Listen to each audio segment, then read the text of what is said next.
Hey guys, so I'm inside my hotel room. I was like, fuck yeah, have a look at this. They put me somewhere different every night at the moment because they're like keeping me on the rotation so no one can really fucking like catch me. The only problem is I'm still dependent on the one centre and going through that centre.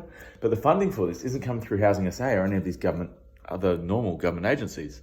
It's being privately funded.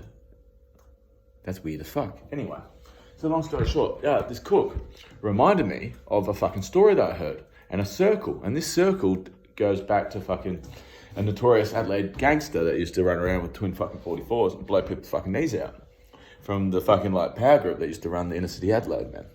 Anyway, I was like fucking like tracing up on it, and I remember this old childhood friend of like my family's from when I was a kid.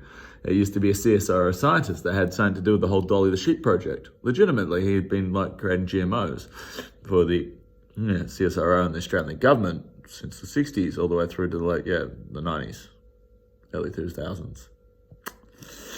Anyway, and then it reminded me about the Ebola virus and then the coronavirus and how these ones initially all came from bats, and Batfink on TV was created by the same people that did Pinky and the Brain. And I was like, Pinky was the CSIRO scientist for one of the groups in Adelaide.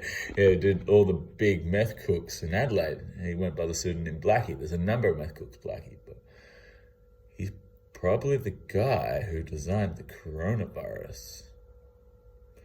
And his son, or one of his sons, not one of his legitimate sons, but legitimately one of his sons, that I've traced through a girl that I've seen a photo of on Facebook, and I've gone to that girl because I remember a photo of her being on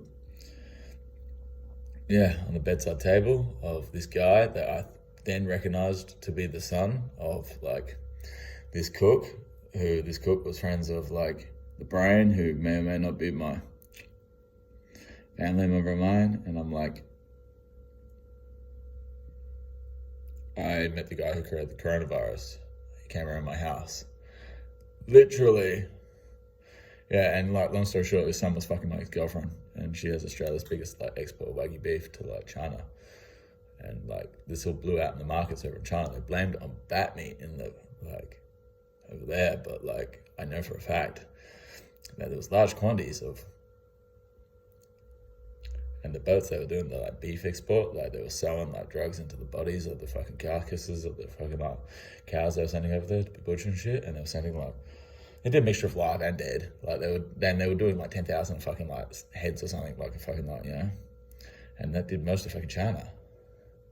Not only China, they export all over the world. Anyway, I just thought I'd share that with you guys. Don't know if it means anything to you. Peace and love.